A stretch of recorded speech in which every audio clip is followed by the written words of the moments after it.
大家好，欢迎来到老蔡的田园。冬天蔬菜和葱蒜呢都涨价了，而且天气寒冷呢，我们都不想出门购买。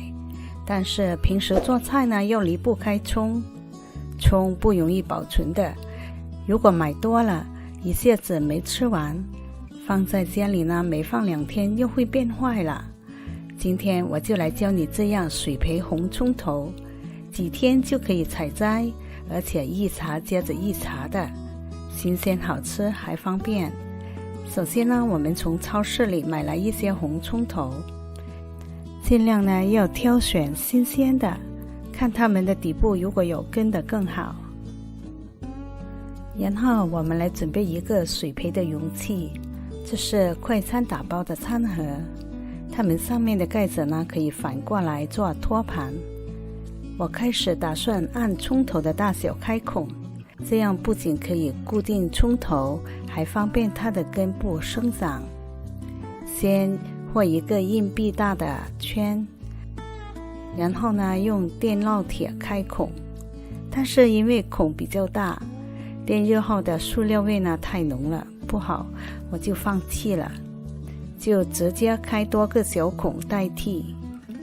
接着呢装些水，把盖子放下去，水位呢稍微高一点，重点是让葱头的底部尽量的沾到水。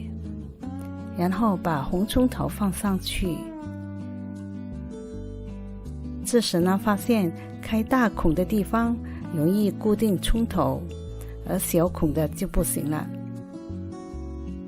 如果一个挨一个摆满了，估计也行，不过我决定还是剪开大的孔，方便操作。接着就把葱头一个个摆上去，如果你买到有已经开始发芽的更好，像这个一样。如果发现葱头的外皮太老，或者已经枯黄了坏了，最好是要把它剥掉的，一来可以帮助它长根出苗，二来呢不让这些坏的皮污染了水分。有多余的地方可以再摆上几个小的，你也可以在水里先加一点糖来帮助它生根，我这次没有加，然后放到我的室内种植棚里。过了2天，我们来看看，买来已经发芽的那2个芽苗开始长得更长了。拿一个没发芽的看看怎样。哇，它长出不少的根了，而且根部呢比较粗壮，估计它的吸收能力会比较强的。整个拿起来，看到都开始长根了。如果我们预先把葱头的上端切一下，估计葱苗会更容易的长出来。今天我先来换一下水，一般看见水开始浑浊就要换了，大约隔2天换一次。又过了2天，更多的葱头开始出苗了。到了第10天，来看看葱在植物灯下长得怎样。看，葱苗又长高了不少。再看看根部，所有的根呢也长得更长了。现在葱的吸水量也随着葱苗的长高而变得越来越多，所以呢见到水位低于它的底部就要添加水了。再过了2天，基本上可以采摘了。看，郁郁葱葱的葱苗在没有添加任何营养的情况下都长得这么好，又壮又绿。平时做菜呢可以摘几根来用，它还会继续长的。本来想拔出一个来看看，但是它的根部已经长得很长了，都互相压着，为了不弄伤它，还是放弃了。我发现每个葱头呢会长出2到3个分支，从这个角度可以看到它们的根系是雪白雪白的，很健康。我相信它现在生长需要的营养，估计是葱头自己供应的。你也可以放到窗前有光照的地方，它不仅为家里增添了绿色的盆景，还为我们的生活提供了一种调味食材，真是一举两得。因为我要用所有的葱苗来做一道美食，所以之前一直没有采收。现在是第15天，已经长到这么高了。看，它们每一根葱苗都很粗壮，我准备一次全采收了。采收的时候呢，我是在它分叉的位置稍微略高一点的地方剪下葱苗，收获不少啊。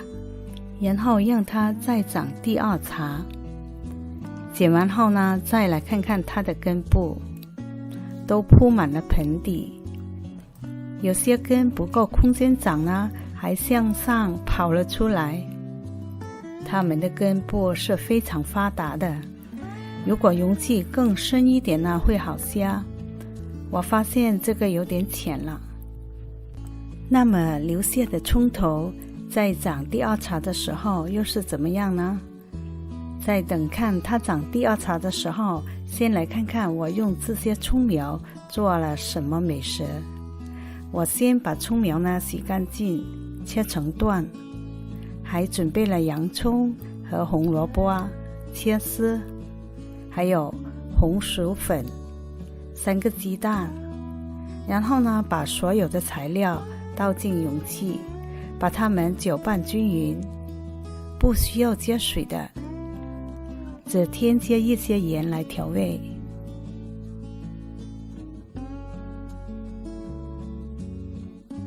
接着就可以用来做煎饼了。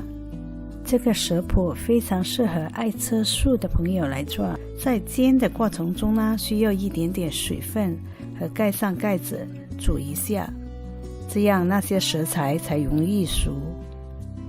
两边都煎成金黄的就可以上碟了。金黄金黄的，看见就想吃了。剪开一块块来尝尝，一点都不油腻，很香啊，很浓的葱香味，配上胡萝卜呢，更香甜，真的非常推荐大家做一个。我们来看看葱头长第2茬的情况如何。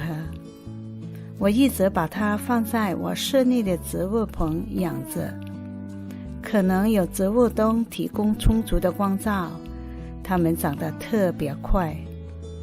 这是采收后的第7天，已经长得这么高了。看来第2茬比第1茬长得更快。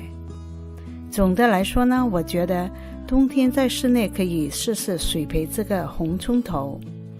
它不仅种植简单，还有新鲜的葱苗来采收，看着它们一天天的长高是非常开心的。今天的视频内容就分享完了。如果我的视频对你有帮助的话，记得点赞、转发和分享。谢谢大家的观看，我们下次再见。